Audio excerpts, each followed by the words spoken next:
গ্রীষ্মকালের তীব্র গরমে জঙ্গলে খাদ্য সংকট দেখা দিল। কোথাও কোনো খাবার নেই। এই জঙ্গলে পশু পাখিদের সাথে বাস করত এক টুনি পাখি। কয়েকদিন না খেয়ে থাকায় টুনি তার দুই পাখা মেলে ছুটে চলল খাবারের আশায়। কিন্তু আজ টুনির কপাল বেশ খারাপই মনে হচ্ছে। এত খোঁজাখুঁজি করার পরও টুনি কোনো খাবারের সন্ধান পেল না। টুনি উঠতেই লাগলো আর খাবারের খোঁজ করতেই থাকলো। খাবারের খোঁজ করতে করতে সকাল পেরিয়ে দুপুর হয়ে গেল, কিন্তু টুনি কোথাও কোনো খাবারই পেল না।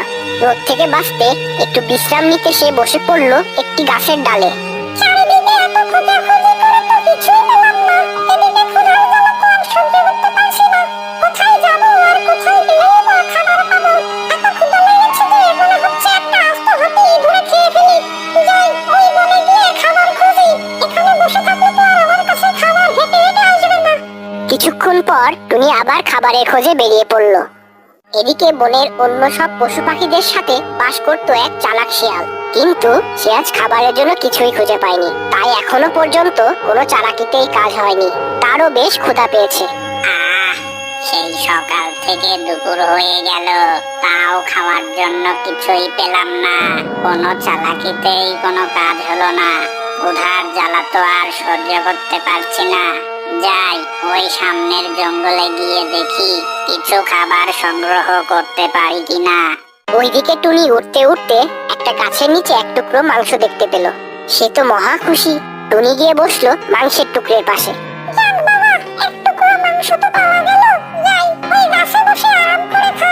এই বলে সে মাংসের টুকরো নিয়ে গাছের ডালে গিয়ে বসলো। টুনি মাংসের টুকরোটি খেতেই যাবে, এমন সময় শিয়াল ঘুরতে ঘুরতে সেই গাছতলায় এসে দাঁড়ালো। শিয়াল টুনির মুখে মাংসের টুকরো দেখতে পেল। টুনির মুখে মাংসের টুকরো দেখে তার ক্ষুধা যেন আরো বেড়ে গেল। শিয়াল মনে মনে একটা ফন্দি আঁকতে লাগলো। মনে মনে শিয়াল বলল, আমার তো খুব ক্ষুধা পেয়েছে। যদি ওই মাংসের টুকরোটা কোনো কায়দা করে নিতে পারি তাহলে ক্ষুধা কিছুটা মিটে যাবে। কিন্তু টুনি তো ওই গাছের ডালে বসে আছে। ওই মাংস আমার চাই চাই। যেভাবেই হোক টুনিকে বোকা বানিয়ে মাংসটি নিতেই হবে। কিন্তু কি করে টুনিকে বোকা বানানো যায় দেখি চেষ্টা করে। এই ভেবে শিয়াল টুনিকে বলল, তোমার চেহারা কতই না সুন্দর। সুন্দর তোমার পালক, তোমার ঠোঁটের কথা কি আর বলবো। আর তোমার চোখ যেন ঝলমল করছে। শিয়ালের কথা শুনে টুনি তো বেজায় খুশি। সে মনে মনে ভাবলো, শিয়াল মশাই তো অনেক ভালো, কি চমৎকার আমার সুনাম করছে। শিয়ালও দেখলো যে তার প্রশংসা শুনে বোকা টুনি খুশি হয়েছে। তখন শিয়াল বলল, কিন্তু আফসোস কি জানো টুনি বন্ধু, তোমার সবই সুন্দর, কিন্তু দুঃখের বিষয় তুমি গান গাইতে জানো না। তোমার কণ্ঠে গান খুবই সুন্দর লাগতো। শিয়ালের এমন কথা শুনে টুনি মনে মনে ভাবে, আরে বোকা শিয়াল কি বলছে? আমি নাকি গান গাইতে জানি না? আমি এখনই গান গেয়ে শোনাচ্ছি।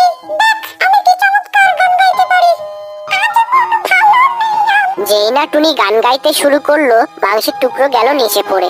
আর চালাক শিয়াল তাড়াতাড়ি মাংসের টুকরোটি খেয়ে নিল এবং টুনিকে বলল, টুনি বন্ধু, তোমার সবই সুন্দর, কিন্তু বুদ্ধিটা অনেক কম। তুমি থাকো বসে, আমি যাই। এই বলে শিয়াল সেখান থেকে চলে গেল।